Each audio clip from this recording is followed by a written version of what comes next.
The views and opinions expressed by the host and guests in this program do not necessarily reflect those of the company or its management. Viewer discretion is advised. Dahil mahalaga ang iyong boto, kaantabay mo ang RW 95.1 FM, CLTV 36 at Commission on Elections sa pagkilala sa mga nagnanais magsilbi sa ating bayan. Abangan at tutukan ang paglalahad. Lunes, Martes, Huwebes at Biyernes, alas 4 hanggang alas 5 ng hapon. Mapapakinggan sa RW 95.1 FM at sa bayang mapapanood live sa CLTV 36. Masusubaybayan din sa Facebook page ng Sunstar Pampanga, CLTV 36 at RW 95.1 FM. Ang paglalahad 2025.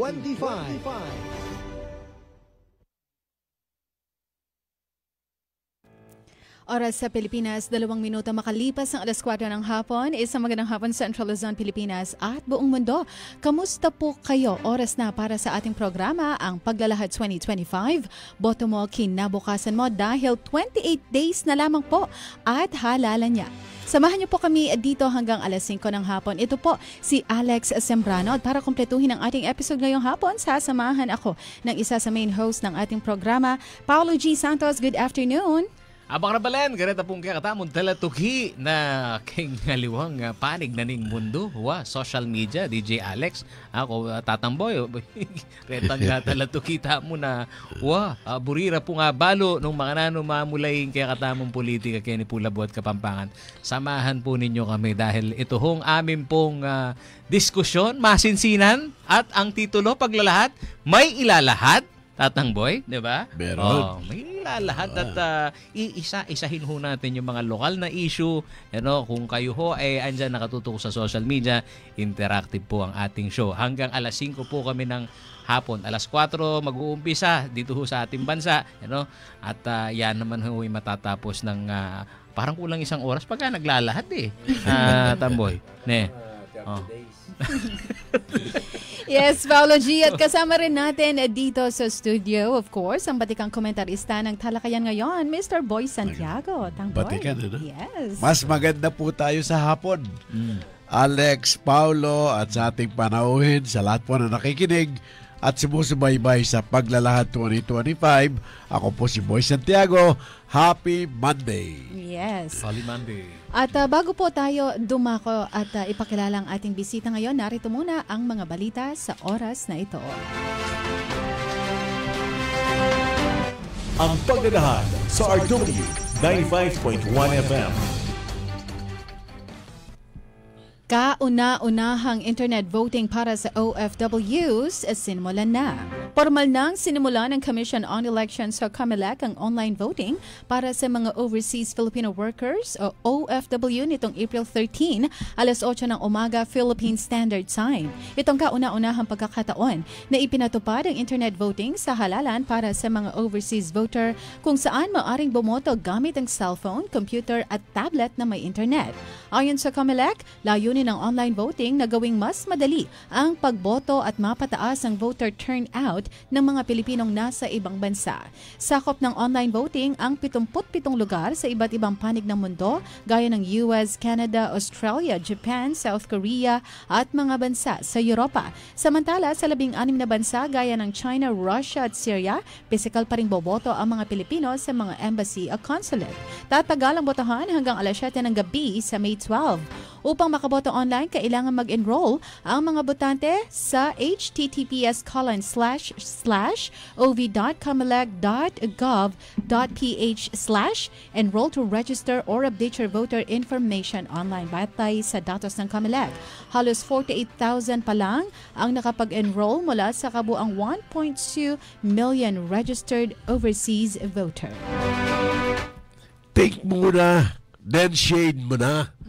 Yan po ang binabanggit at mensahe tampok po sa 6 na minutong video na inalabas po ng Catholic Bishop Conference of the Philippines Episcopal Commission on Social Communications o OCBCPECS nitong April 6 kaugnay po ng pagboto sa 2025 national and local elections. Binigyan din po ni Most Reverend Judy Maralit sa naturang video ang ilan sa mga isyong panlipunan na kinakaharap ng bansa at kung gaano kahalaga ang kabigat ang responsibilidad ng mga botante sa paghalal po ng mga bagong namumuno sa bansa. Ayon po sa kanya, kailangang mamili ng mga pinunong may kakayanan sa pamamahala, may integridad, may disiplinang gagabay sa pagbabago ng bansa. Dagdag pa po, marapat din daw na kilatising mabuti ng mga botante ang mga tumatakbong leader.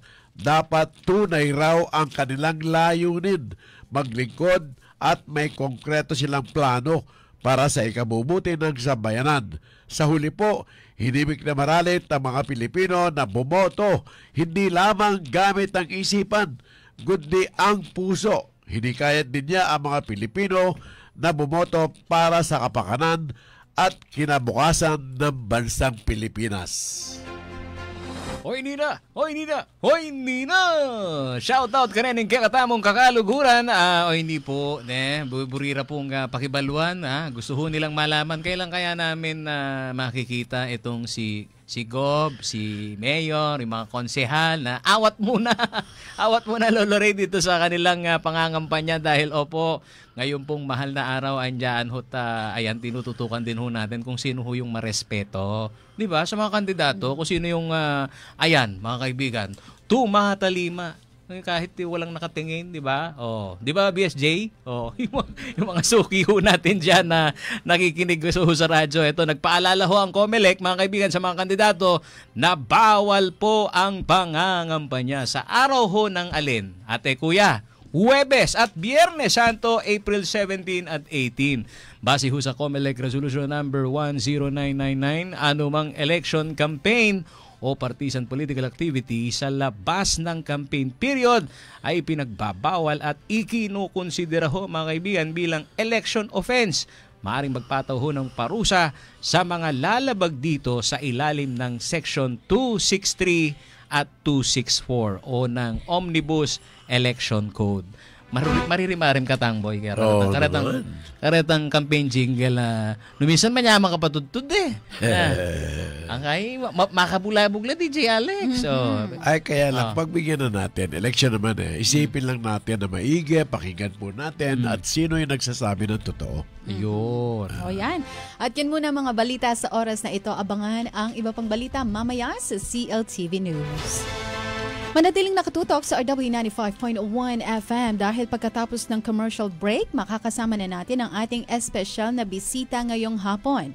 Incumbent City Councilor na ngayon ay aspiring Vice Mayor ng Mabalacat City, Mr. June Castro. Alamin natin lahat ang kanyang plataforma at pagbabagong hinahangad sa syudad Mabalacat. Sa pagbabalik na ang Paglalahad 2025, boto mo, kinabukasan mo. Philippine Standard Time, 10 minutes past 4 o'clock.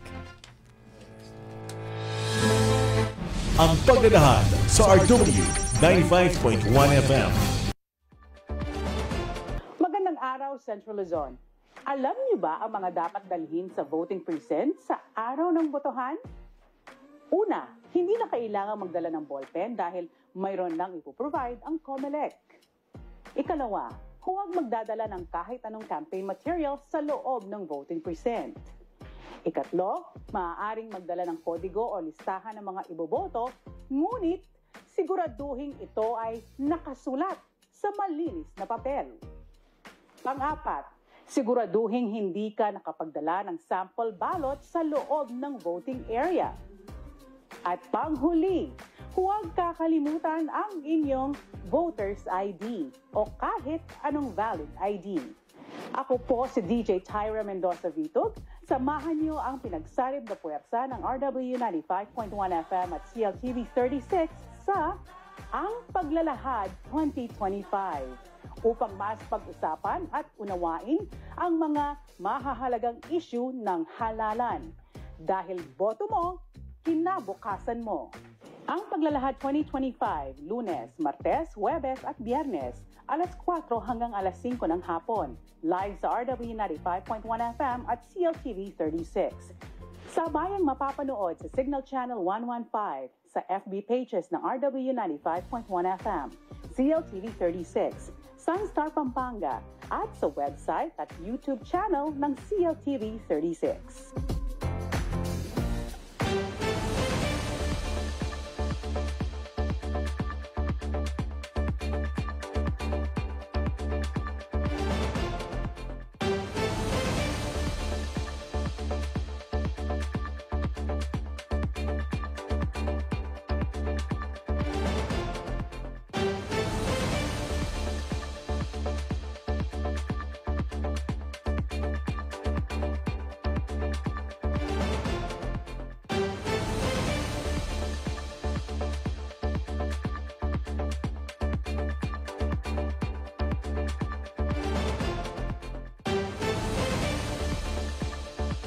Paglalahad 2025. Philippine Standard Time, 12 minutes past to 4 o'clock. Nagbabalik po ang inyong programa, ang Paglalahad 2025. Boto mo, kinabukasan mo. Kasama pa rin ang aking mga co-host, Mr. Boy Santiago and Paulo G. Santos ng CLTV 36. Binigyan niyo mga batikan na magpakilala sa ating banda. Batikan at saka sinyo. Batikan. Batik yung isa.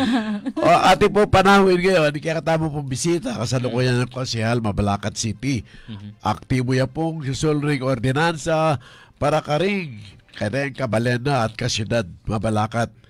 Kaya mere po rin balang Mabalakenyo, king pami sulong ng progreso ng gobyerno at kini po bisayang sumuyong mas bata sa pwesto para mas marakaling gagawa na. At nakanya po balak panggawan kay Mabalacat City. Bisita tayo po, negosyante manintunan, magubraya mo, Konsehal John Castro.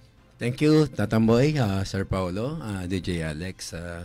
Muna po, buri ko pang batiyan ding libo-libong tagapaginig na ng RW 95.1 FM at king programang Paglalahad election. Okay. Councilor June, ang init po ng panahon ngayon. Mainit din po ba ang pagtanggap ng mga Mabalakenyo sa inyong pangangampanya?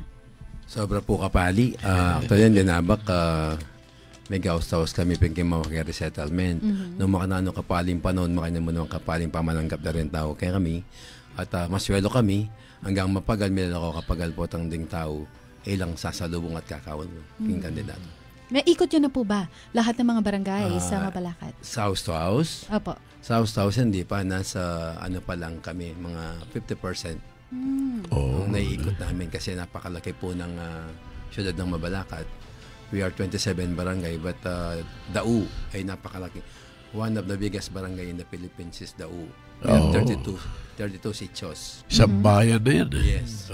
Isang maliit na bayan na. Paulo. May kakabalo nang pisasabihan tayong mapaling mga niyan, kakaluguran. Reta pong manalbe kay kami at asishare dyan mo naman yung issue daking karelang balen. Nanong mas mayap para kay kayo? Itang house to house, mano-mano? O kitang maging tablado ka at ikang caucus, karetang kada community pupuntalan nyo? Pare-pare siya yan, Sir Paulo. Wala akong sweeping campaign niya ganyan eh. Kaya tang house to house, ating kasi mong burida rin botanti, may ka-self-kay na contact o attachment ka rin na kay naman maging tablado, more on sweeping ito, uling lalahad mo ka rin dito ang plataforma, ang programa, na buring gawan king meto nga syudad o balen saka sakali ka malagumpe. Pero Tamboy, ini palaisipan niya muna mga ako na ita mag-cover na mo.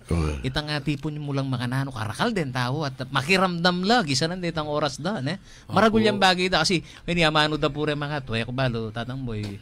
Kaya pa yata dis na dyan amano da rin mga tuwa. Intawanan karagula bagi sundin na nakang oras. Pelo ba na nako? Diba? Igayo karening karanasan nyo kareta series, may community kayo, gana kita may tablado kayo. Mayap ayaw mo yung ilarang taong makiramdam. Nanuwaring pakiadwangan da rin tao ngayon kaya kayo at daramdaman nyo ito. Masanting ya at kakakit kay Sir Pao na mababigla kami minsan eh. Minsan expect ming crowd mga 2 to 300 mo karang katang consultation po ang kaukus. Pero po tang katatang libo-libo na rin bisa makiramdam. Bala mo excited lang, nadamdaman da kami ang papauna ng programa na buridang damdaman kaya kami.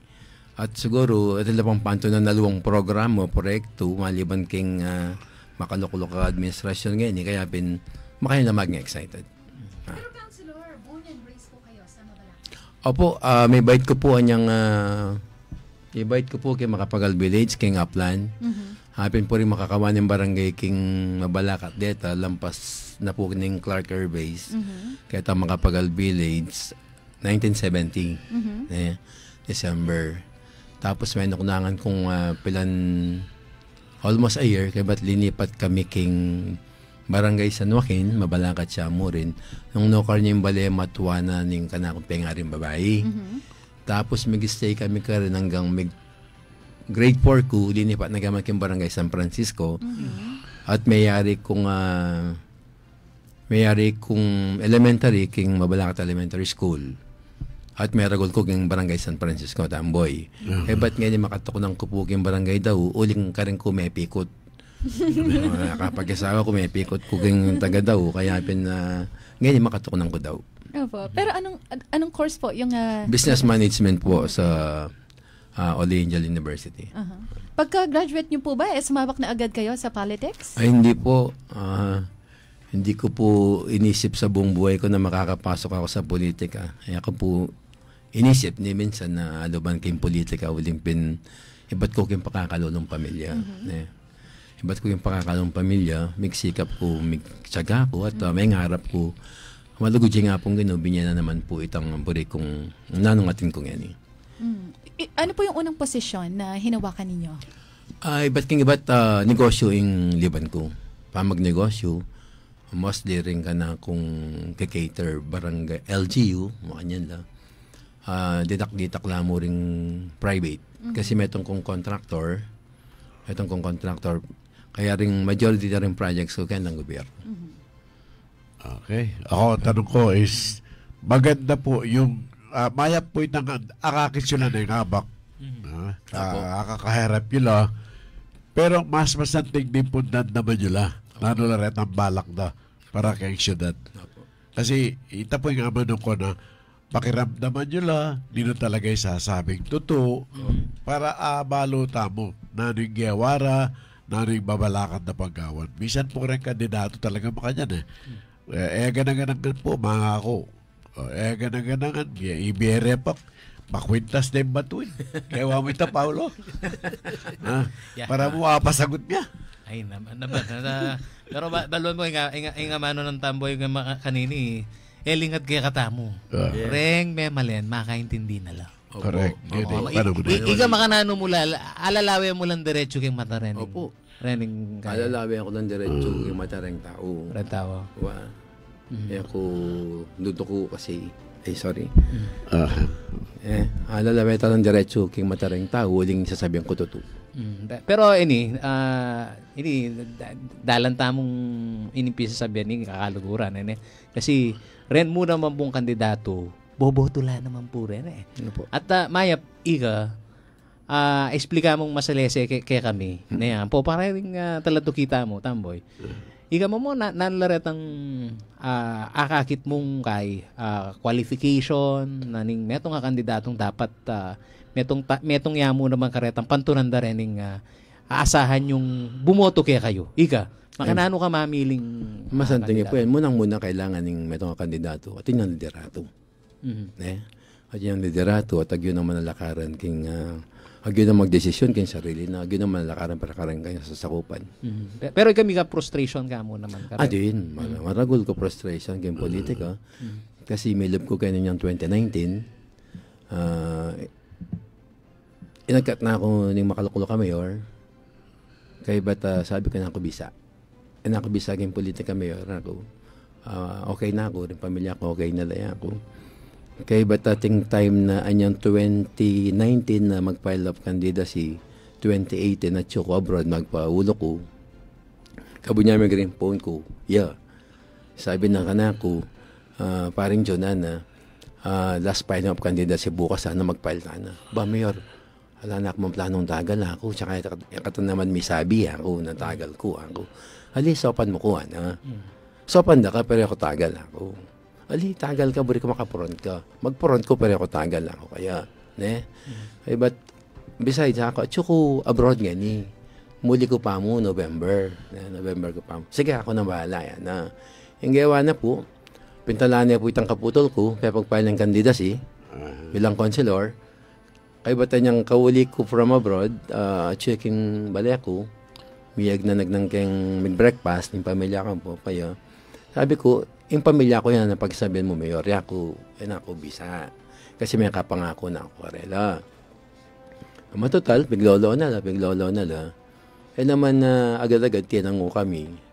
Yung sinabi na kanako, masanting na ing mabalakat yun na. Muna ala nang mag-solicit, ala nang magkasite at tauling binya ko ginawa ko mga santing na programa. Bilang contractor, sopan mo ko kareng infrastructure. Sabi na, maging legacy tana mo. Sabi ko, pag-isipan kayo po, Mayor, ako.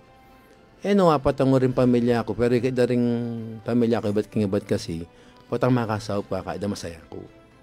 Sige, sabi na, subukan mo, hindi lungod ka. Ito po, milyari ito, dinab ko, may partido ko kayo. Kaya ako kwento ko ini, kasi ating dalawal kwento na, ala ko kanong utang alub, nung kanong kaya, nakman sa mambut. Munang-muna, talaga pong ala na kamanutang alub kayo. Nung assess me, iyang ating utang alub ka na ako, uli yung mengulit ka na ako, naluban kay impolitik. Iyang may milit ka na kayo. Apin po yung totoong kwento ito. Kasi nung era ko ang burirenti ka mabalakat, ano ko malumpot. Totoo po ito. Wala ba, anya bubuklat-buklat yung pisabihan na yan, petong muna mga kareng mahiwaga tangboy. At bulong-bulungan na rin may mali na mabalaki nyo. Once upon a time, may kakaluguran kayo Apo. Diba? At solid, totoo na, anang panahon na ng pandemya mo naman at nakasakit yung mga kampanya. Kakaluguran, Tipo nyo lang naman din marakalataw at may, panwala yun lang. Binoto na kayo, itang straight, Apo. at sukya ka nung sagutan, what went wrong? Something actually, yung 2019 kalub mi Sir Paulo tatamboy. Then kasing programa king LGU, common na la rin. It's a matter of implementation na kupin. Nung ating AIX langan, magpatupad tamo nga AIX ka rin LGU Di ba? Ngayon, 2019 kaluklok mi, maging masanting pa mag-implement ka rin programa. Wow. Masanting pa-implement ka rin programa at talagang daramdaman ng po pang magreklamo. Kaya bata niyang 2020 to mag-re-elect kami, kaluklok mi, biglang may naluwa. Itang consistency may wala. Mag-umpisa niyan 2022, nung ating man makarandam ka na ako ngayon king mag-obra king city, although nung mayor mismo, daramdaman na ako, di nanda akong record, kinsasabihan ko. Kasi, din financial assistance, dakal ng may nagalan, 2021 pa kano, mag-apply nila, hanggang ngayon nila pa dinwal. Kaya ba't din kakatamang burial assistance, ala na naman. Itang libreng panulong yung manakana-kana mo. Yung kaya kaming educational assistance, ala na naman. Pero doon wala po rin. Pero rin pondo, di pera. Aproban mila po rin. Olimbado mi, maragula sa ka rin may malen. Kaya ba't yung mismo, tinulak na kami pong palaut. Kaya tang bagay, Vice Mayor ni Attorney General, Councilor ko, ating time inagkat na ako, kaya tang balay na pintalang ke. Yung sinabi na kanako, para yan nakin 2025 na, yung mag-Vice Mayor win-win. Makanano naman ni General na ako. Paboran may basta importante ka at suka ako. Kaliguran kaya po yung Attorney General, siyempre, yung sinabi ko na nang palagay mo, masagaan may na, ay ala ko pong kasambot nung ikayong adong meta. Kinay kaya mo, sinuno kaya mo, ala ko pong kasambot ako, pero never pang milyari king mabalakat, na migboto la ring mabalakay nyo na mitata. Lalo na ngayon ating questionably yung administrasyon ng tatang ay questionably yung administrasyon ng Mayor Garbo, and yet, pemilit na yung maging vice mayor na, yung anak na. Ako balo, nung nanong logic ko, bis na may isipan ng makalukulo ka, Mayor. At kailangan meng kunan, vice mayor yung anak mo. Yung sasabihan na, ala kong tiwala ka rin Consuelo Arena yan. O, kinguha na lo, din kasanggana, burin sabihan, pero ang din Consuelo kasanggana, lang tiwala ka reta. So, kay malagot salitay nga mano mo ngayon, kanya may gumpising lamat. Opo, ganyan po. Kaya bata, milyari, anyang mag-loan kami. Bilang chairman, binaypas dia po yung kanakong committee. Ketang loan ng mino ng 610, panyali ka no ketang gabun, ketang yung barangay Kamachalis, nung kanatala ka din ba yung City Hall. Binaypas dia po yung committee ko, kaya ba't ni railroad may pasarya, dakal ko ni-raise questions ka rin, muna, kaya may ka-public hearing, kaya ba't kaya man may ka-committee hearing, pero inaproban uling majority la. Makanya niya naman po itang makafile king Office of the Ombudsman. Kanya ako po pwedeng maglaram Klaro tayo po, Opo. 610 billion. Opo. Ay ba't anya pong lumwalya po itang deed of sale, 527 million pesos siya mo. O ating difference sa mga 83 million. Deta rin paninto ng tamo, pero manyad kaming dokumento karang department heads, kayo po buring i-farnish. Makanyan may kamalis siya. O tayo kayo buring i-farnish. Samantalang presiding officer, councilor ko, ako po yung committee chairman ng appropriation, tayo ko buring ginang kopya. Kaya may kamali. Pero ito po, deed of sale, magkano yan? 527 million niya po. Detang pinirmahan yung loan. Loan la po reta? Loan niya po. Loan. Pero dinwala po reta 610. Dinwala po. So, ngayon, pahinto na niya, nunukar labiras Opo, nito. ating ko pong ikita mapilan, itang 1% na po nitang metong kay party, itang 1% na ning 527 million, miras siya po kitang mignotaryo ng abogado. Kinwestiyon ka naman po king ombudsman yan, pwede yabang manyangiling metong legal officer na ning metong LGU, samantalang, Uri sabihan, mag-obra ka kayong munisipyo, ininotaryo okay mo mignotaryo ka, nung kami nyingil king gobyerno. Minyingil ya king gobyerno. At yung pong audit report ka, ating management report. So, apasyas kayo ito.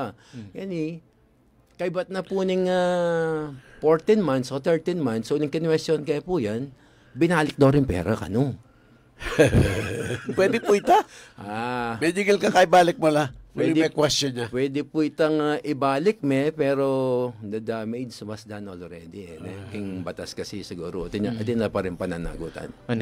Dakal bisan sasakay king kwento tamo yan. Pero ibalik tamo ketang konsepto na nitang pamagtalakad kening City Hall. Mika consultation kanine o kalupa na yung sasabihan mo alang po public hearing. Alam public hearing nga manon mo. Makanano ya misubong itang pamangalkal mo na kita resa. Ot nagmeging bang kembang panimanman mo o pota malalyari ikit na bengatibo ko. Lalo na kung umpisa sabihan niya ketang wisdom na lupa na ning balening metong ating City Hall. Kaya kakinontra ka tambeng o biglat mong umpisa sabihan niya na sige, makanano tamo umpisa nining proyekto ngayon nga manon mo. Yes, Sir Paulo. Actually, ako against ketang development. Ako bilang contractor pro development ko. At ako rin against ketang tatalakad ng bayong City Hall. Ako muaburi ka rin kasi liable ko ka rin Liable ko bilang Committee on Appropriation and Finance nung perman ke itang loan na ita, bala mo enemil ako keng isip ko na dating aldo magka-problema ko. Kaya pinanyang ni-railroad data, ako may object, pero ako pinirma. Kaya ba't sabi ko, i-challenge king legality na yan, king proper court. Sinabi ko naman karele, during the deliberation, at siya po king minutes yan i-challenge kayo yan, kaya ba't ating sinagot mo itong counselor, you mean to say you are creating a big wall. Sabi na kanako, sabi ko, nung itong isipan nyo, so let it be, sabi ko. Karel, masaya ko, kapamilya na ako salita. Ako po kasi itong taong istong balo kong at suko matulid, talagang dumaban at tumabang ko Ganyan ko. Kaya ba't ita, uling balo ko ating technicality, uling pro chairman ko, Binaypass din committee ko, kaya committee hearing at kaya public hearing regarding that loan na kitang 610 million. After a week, sasalang din na naman itong 2.70 billion pesos. Pero yan, Utang na naman. inibubuklat na sabihin, Tamboy, alata pa kitang election period. Baka nita mong balo da rin tao. Anyaya pa po 2023 yan na issue election. para po king kaalaman na rin makiramdam, ini pong pisasabihan mga ini, pong hining election, ini, milyari po niya pa po 2023. February 2023, pamilyari ni, ating kasumisan pa po niya pa pang April 2023. Kasi, Office of the Ombudsman. then yun po rin natin la resolution. Opo. May approve naman po kay provincial government.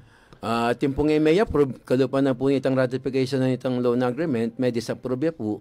Last Monday, magpayaos la pa mo pong committee rin kaya king sangguniang panlalawigan, nanong ka rin, dinasapprove po itang 2.70 billion pesos king provincial government. Pero ita pong metong ang loan na 610. Ito pong 610, may approve po karelita. May approve po karelita. O nang uling one time yan mo itatatambay, itang loan agreement mo naman, kailangan maratify bayo itang releasing na ng land bank. Okay, magko-commercial break muna po tayo. Napapasarap ang kwentuhan dito. Magbabalik ang inyong programa, ang Paglalahad 2025, boto mo kinabukasan mo. Philippine Standard Time, 4:33. Ang Paglalahad sa RW 95.1 FM. Mahalaga ang bawat boto sa halalan. Pero paano natitiyak na secure at protektado ang ating boto? Halina't ating alamin ang mga security features ng Automated Counting Machine o ACM. Umpisahan natin sa balota. Ballot security. Ang bawat balota ay dinisenyo na may natatanging QR code at security marks para ang balota na tatanggapin ng makina ay iyon lamang para sa presinto na iyon. Access control. Tanging ang itinalagang electoral board ang otorisado at maaaring magpatakbo ng ACM gamit ang kanilang user-specific passwords at smart card security keys. Voter Verified Paper Audit Trail o VVPAT. Ito ay ang pisikal na resibo kung saan pwedeng iberipika ng mga botante kung tama ang nai-record na boto ng makina. Digital Signatures. Ang bawat makina ay may digital signatures para magsilbing patunay na totoo ang election results. Data encryption. Sinisiguro nito na ang lahat ng tinatransmit o pinapadalang data kasama ang election results ay encrypted para mapigilan ang unauthorized access o tampering. Secure transmission of results. Ang resulta ng halalan ay ipapadala ng sabay-sabay sa 7 data servers sa pamamagitan ng secure at redundant communication channels. System logs and audit trails. Ang ACM ay mayroong detalyadong talaan ng lahat ng aksyon na maaaring suriin upang makita ang mga naging aktibidad ng makina. Nagsagawa din ng local source code review kung saan sinuri ng mga local stakeholders, kabilang na ang mga accredited political parties, IT experts at mga civil society organizations ang source code ng automated election system upang matiyak na ang software ng sistema ay sumusunod sa mga legal, technical at security standards at walang mga kahinaan o malicious code. Bilang pagsunod sa batas, sumailalim din sa International Certification Entity o ICE review. Paglalahad sa RW 95.1 FM. Philippine Standard Time, 4:35. Nagbabalik ang inyong programa, ang Paglalahad 2025. Boto mo, kinabukasan mo. Ako po si Alex Zambrano. Kasama pa rin dito sa studio, Mr. Boy Santiago and si Paulo G. Santos ng CLTV 36. Together with our guest, aspiring Vice Mayor po, Councilor June Castro. Issue muna. Bago yung platform. Marami yata yung local na issue dito sa Mabalacat, Mabalacat. Pero nakasentro ho ang aming usapin, mga kaibigan, doon sa kakabukas pa lang ho ng kanilang radyo at nakatune in din sa TV, sa CLTV 36 Live ho ninyong natutunghayan. Pati Facebook, lahat. Itong controversial ho na City Hall, soon to be, mangyayari pa kaya yon? Konsi. Sa kabila nitong legal battle, napakasaklap nitong mga binabanggit. Yun nabanggit na kasi, disapprove. Yung Ano 2.70. Ano pong karakal problema yung mangyayari king siyudad Mabalacat. Lalong-lalo na po yung pamag-construct yung Bayong City Hall. Kasi po, kalupad nga sabi ko kaya kayo, itang loan agreement na pe-ratify the king provincial government, may disapprove ya po. Pero yung pagtakan miyot, continue siya pong mag-constructing metong contractor. Bilang contractor, ako contractor ko po, hanggang ala ko pong tatanlan ng NTP, ako po mag-proceed. Dapin po itong notice to proceed. Notice to proceed. Ngayon po, pagtakan mi, nung makanano ya pong magis yung notice to proceeding kaya katamong chief executive, nung yung budget na po nitang certain projects, pa po approve. Illegal ya po ita. At yun pong pananagutan ka rin. At saka baka naning bibayaran Manang may bid.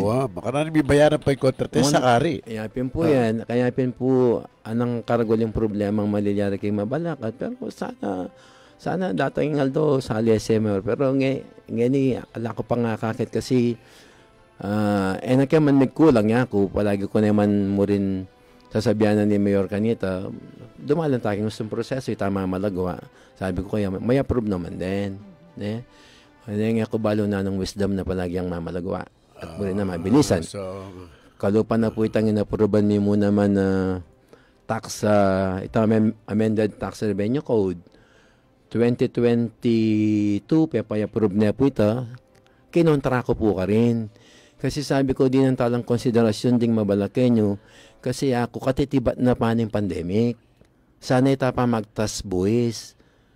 Again, pemili na, sabi na, political will ni, kailangan maningil tanang mata sa taksa, na ba? Tumasing revenue tamo. Bakit mayor, magkulang na pa rin may kita 2 bilyon? Kasi ako, nung kwental may per capita income, 27 barangay na rin kikater mo. Billions na rin kaya katamong pondo. At kailangan pasagitan tala rin tao. At yung gobyerno, Kenny, para sumaup ka rin tao, para pasakitan tala rin tao. Again, ni railroad din na naman, nag-object ko po ka rin. Yung committee chairman na ning Ways and Means kanila, yung Councilor Rox Peña.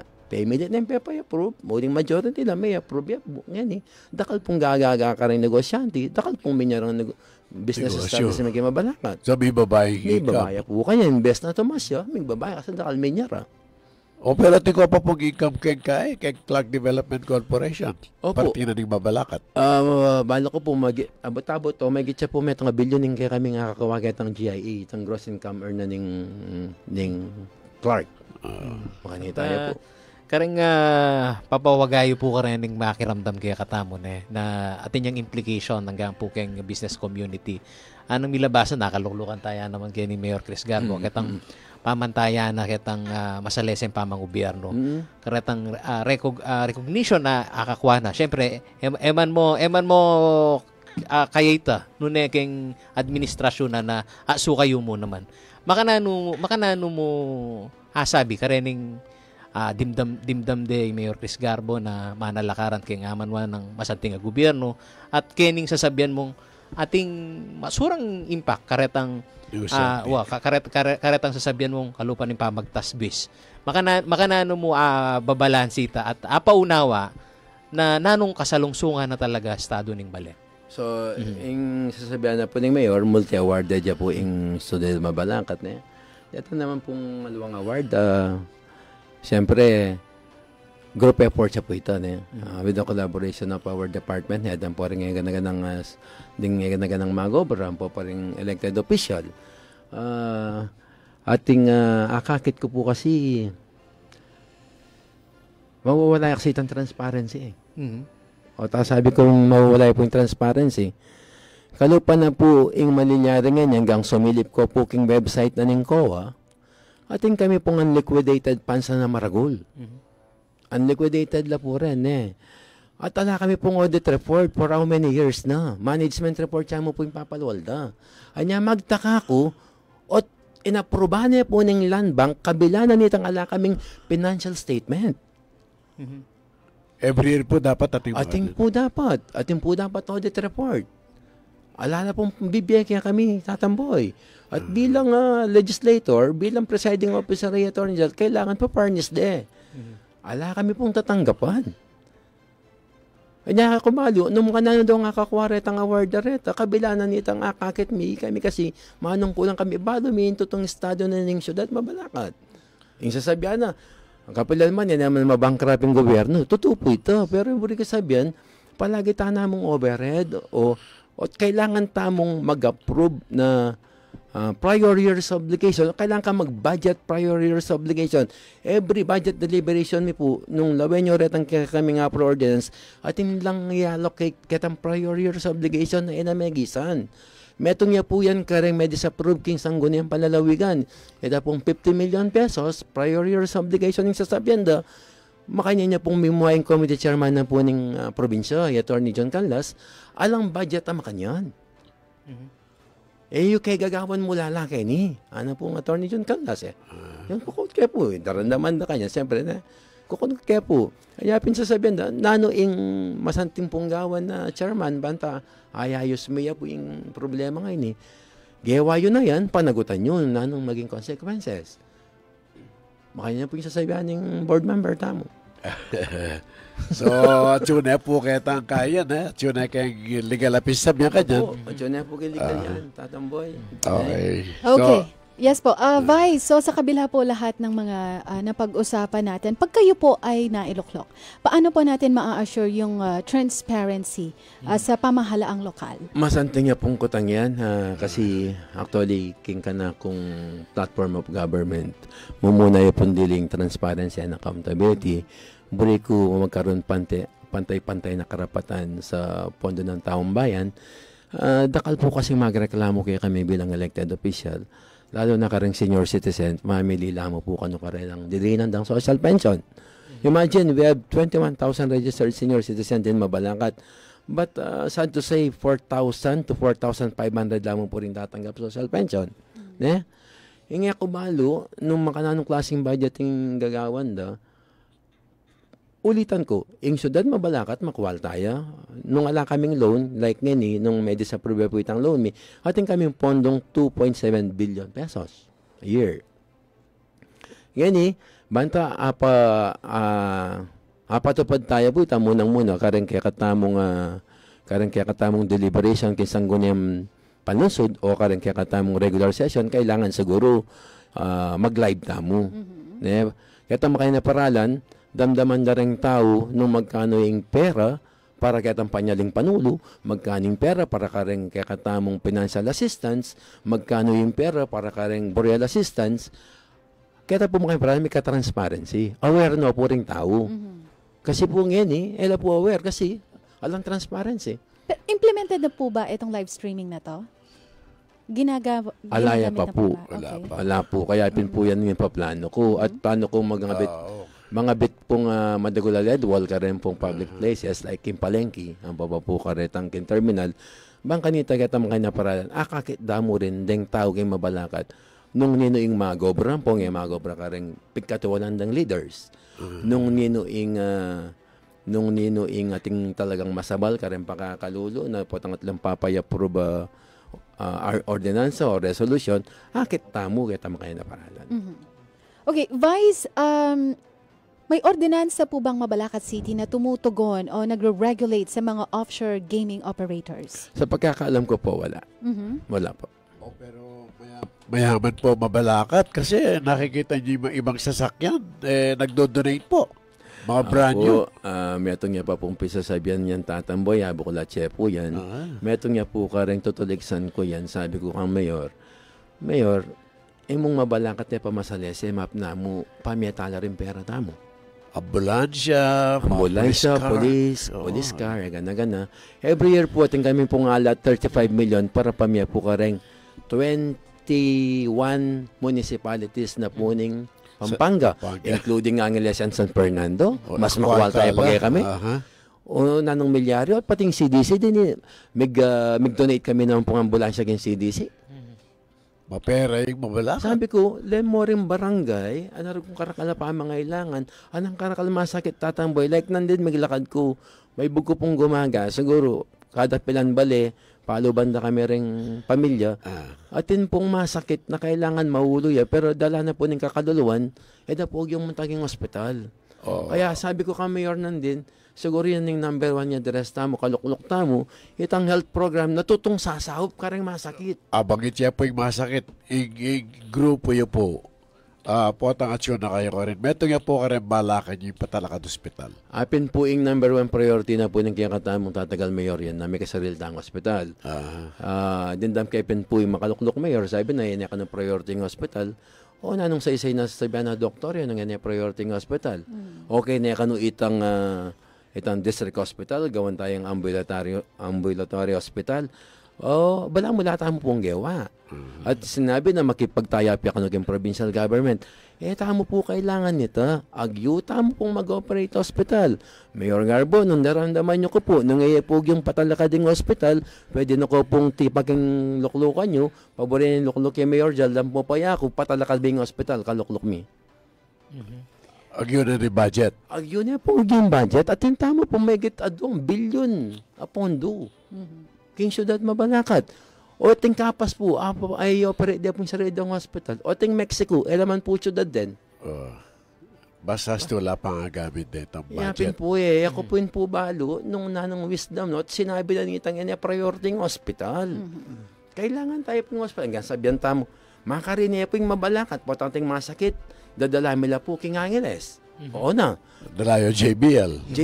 Ita mo pong lagyo ng burin sabihin, hospital na ning Angeles. Manginto yan, para ka rin yung Angeles nyo. Ito, nanggagaon na rin Mabalakay nyo ka rin. Kaya po, at dakal pa po yung digent na residente king Mabalacat na kailangan talaga ay address me itang tutong health program na makasahop ka rin. Kaya pong edukasyon natin kayo rin balak. Edukasyon po, yung balak mi po, karang makarandam pong kasalukuyan, yung edukasyon, magalat kaya pong educational assistance kayan for college. Yung burimi kasi tatamboy, bawat pamilyang magbalakay nyo, aso pamilya na magkaroon metong college graduate yung pamilya. Kaya tamo kayo na paralan, may ibisan po yung kasakitan. Like in Singapore, mag-invest na po yung education. Like in Japan, ganyan po, lawin nyo na nung kakwalta. Kasi biyasa at yun ang magsweldo. Sabi ko, nung ating bisang mag-aaral doktor, nung ating bisang mag-aaral engineer, abogado, maging kapartner niya po yung gobyerno na ning Mabalacat kayong pangarap yu at kayong pangarap na po ng anak yu. At kayong pisasabihan tamong, ayan, may papalalam tamboy, ining pamaggambul, kaya ning pisasabihan na para kayong tao. Totoo na, niyang pisasabihan yan, nung makanano yung mi-address retang malapit karen tao. Kalusugan kasi palo mo, DJ Alex, ating kamong kapamilyang masakit, magpanulo na nakabayad ito eh. Yes. Krisis na itang lulube. Sir Paul, diba? ating lang kasabihan ding mga tuwa. Baling ganong magkasakit tamo kimbi, alam mo sa masakit. Totoo ito. Ngayon Wala nang pakakalulo. Ikayo, ngayon pumunta ako kay Lalam at akakiula naman bili da rin pakakalulo. Makanano ila iangat. Then, biyeda rin pakakalulo. Lalo na, mabilog ka bansa. Metong yung maragulahan mo niyan. Itang problema kay unemployment. Itang pakitunguhan mula nung makaredy la ba rin ng memalen. Kaya itang available market na aking kasalungsungan. Ano pong maging masanting po itang maging consultation ni kilub na po nga na mabulan. Itong consultation meeting gawa mi po yung bawat barangay. Kukotnan mila po ring tao. Kaya inaus tayong consultation, may papag-konsultata mo, alaway itang one-sided mo, ita mong burimi ang malyari. Kami po, kukunan nila, ideya ring tao, nung nanong makasantingan po, makanano kayo makasahop, kaya kayo bang kanito, mga tingke kayong kabiyayan, ng pong kapanintunan. Ano pang kakulangan? Opo, pong nanong kakulangan. Dakal po nginaing, burida, may kasariltang hospital. Ne? Like na mo, kimpalengki, uling yung palengki mi po, chuya kita king Mabalacat. Yung palengke po ngayon, sasabihan ko, kayo may na rin matuwa eh. At suko pa po yung bayag ng tatang ko, yung palengke ng Mabalacat, makanyani. Hanggang yan, yung panahon na yun, makanyanya pa rin yung palengke. Mamalengke na po ng taga Mabalacat, kaya yung pampang. Samantalang, nung pag-awa may modern public market, dalamaking sentro ng Mabalacat, edi mangisnawa na po rin Mabalacat nyo. Ito po, lumang Mabalacat kita downtown area. Opo, kaman makapag-park tambo, yun yung parking na.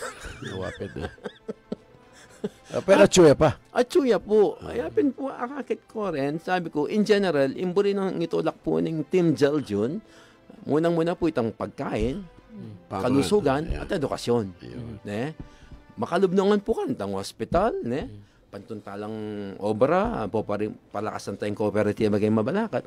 Ngayon po, ating kondarandaman ng cooperative ang magpangsyon king Mabalacat. Ala po, alang programa.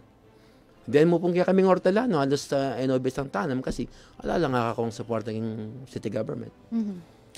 Councilor, ilan po kayong naglalaban-laban para sa vice mayoral position? Adwa kami mo po, Okay. DJ Alex. And what do you think is your edge sa inyong tatanggalin? Siguro yung edge ko muna bilang negosyante, itang self-accomplishment ko, masyado ng matas itang sarili kong accomplishment. Samantalang ining kaya katamong katunggali, nung yan kaya bitatang na, di kakilala. Kaya ko po, nung yan kaya ba nung malitatang na, di kakilala. Yung sasabihan da, malambat no ka ng manungkulan, naman pisasabihan sing kalawat yan Nung naning agawa mo, anyang panahon na manungkulan ka.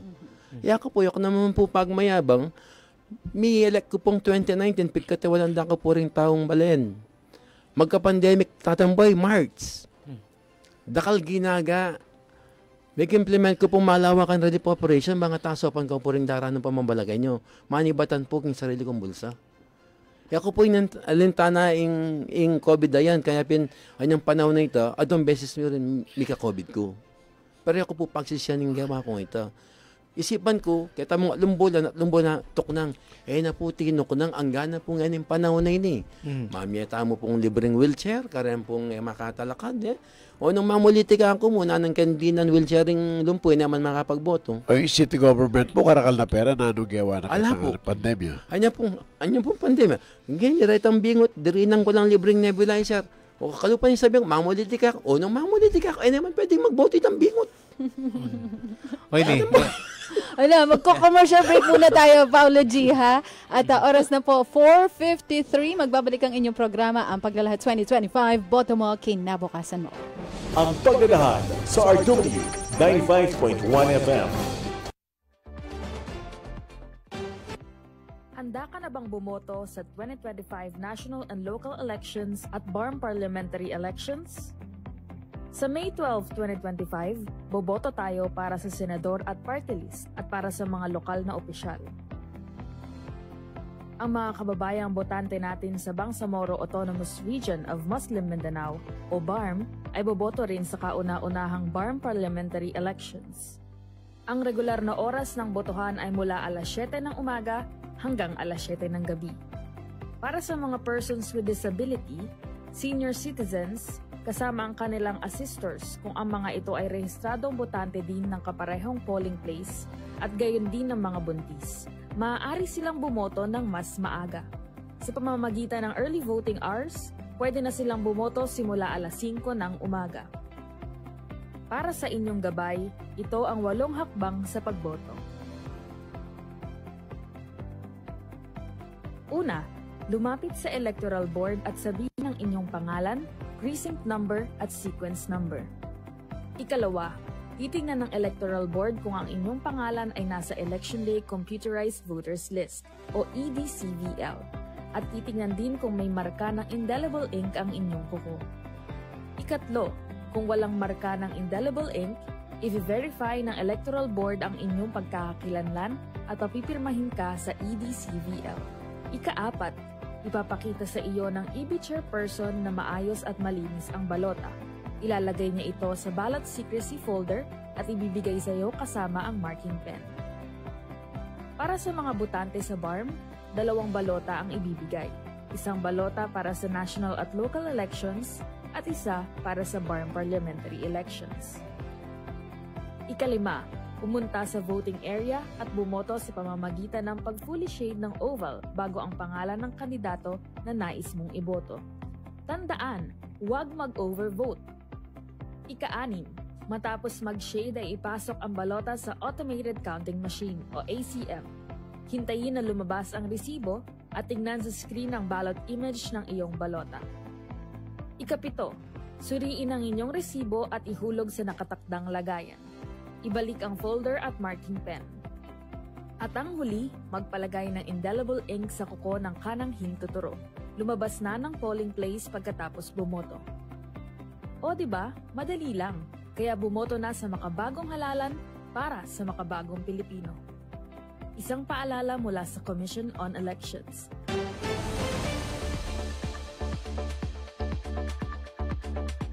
Kahan sa RW 95.1 FM. Philippine Standard Time 4:56. Napakabilis po ng oras. Nagbabalik ang inyong programa Ang Paglalahad 2025. Kasama pa rin ang ating panauhin this afternoon, Councilor June Castro, aspiring Vice Mayor ng Mabalacat. Okay, dadako na po tayo sa ating segment na Fast Talk. Magbibigay po ako ng mga situations. Sasagot lamang po kayo kung kayo ay for or against. Are you ready, Councilor? Yes. Modernisasyon ng public transportation sa Mabalacat City, for or against? Yes. Gawing mandatory ang drug testing para sa lahat ng government officials? Yes. For or against? Isama ang sex education sa mga itinuturo sa mga paaralan ngayon? Yes. Okay. Pag-veto sa panukalang batas na naglalayong alisin ang titulong Culinary Capital of the Philippines, are you for or against? Against. Hiwalay na third restroom para sa LGBTQ community, for or against? Pro. Okay, death penalty as punishment for heinous crime, are you for or against? Pro. Paglilitis sa kaso ni dating Pangulong Duterte dito sa Pilipinas kaysa sa International Criminal Court, are you for or against? Pro. Okay, next Fast Talk. Eto, pili lamang po kayo ng isa. Ano po ang mas gusto ninyo? Karaoke night or movie night? Karaoke night. Okay, fine dining restaurant or budal fight? Budal fight. Okay, TikTok o TV? Wala. Train or modern jeep? Parehas yan. Youth programs o senior citizen welfare? Pro. Ano po? Youth or senior citizen welfare? Parehas po. Okay. And job creation o wage increase? Parehas din. Okay. And more schools or more hospitals? Parehas po. Okay. Para po sa huling katanungan, bakit kayo po ang dapat na iboto? Bakit si June Castro ang susunod na Vice Mayor? Bakit si June Castro po ang kailangan iboto natin sa paparating na halalan sa siyudad po ng Mabalacat? Unang-una po may sapat po tayong karanasan. Yung self-accomplishment ko lang po bilang negosyante. Kaya ko pong i-apply sa pangungobyerno bilang presiding officer sa siyudad ng Mabalacat. Sakali po tayo ang seniority at maalal bilang Vice Mayor. Bakit si John Castro ang kailangan iboto? Si John Castro po ay may paninindigan at kayang tumayo po, lalong-lalo na sa katotohanan. Si John Castro po ay handang ibuwis po ang kanyang buhay para sa pinaglalaban niya po, para sa maliliit na kababayan natin sa Mabalacat. Ang gusto ko lang pong sabihin, makakaasa po kayo na ipaglalaban ko po yung karapatan at kapakanan ng bawat isang Mabalacanyo. Okay. At anong numero po kayo sa balota? Number 1 po. Number 1. Okay. Panalo na po tayo. Panalo na. At dyan na po nagtatapos ang ating programa, ang Paglalahad 2025. Boto mo, kinabukasan mo, ating nakapiling ang Mabalacat City Vice Mayoral Aspirant, Councilor June Castro. Maraming salamat po, Councilor June, sa pagpapaunlak sa aming imbitasyon. Salamat po. Salamat, DJ Alex. Salamat, Tatamboy. Salamat, Sir Paulo. Maraming salamat at po sa sa ating staff ng RW. Yes, thank you. Sa ating mga tagapakinig, maraming salamat po sa inyong pagtangkilik sa RW 95.1 FM at sa programa Paglalahad 2025, Boto Mo, Kinabukasan Mo. Sana po ay nakatulong itong programa sa pagbibigay ng linaw at gabay sa inyong desisyon para sa nalalapit na halalan. Ako po si Boy Santiago. At syempre, inyong lingkod, Paulo G. Santos. Opo, kilalanin po natin ng husto ang mga kandidato at bumoto po tayo ng wasto sa dating Huna Mayo. Maraming salamat po. At ako naman po si Alex Sembrano. Maraming salamat. Abangan bukas ang ating programa, ang Paglalahad 2025. Boto mo, kinabukasan mo.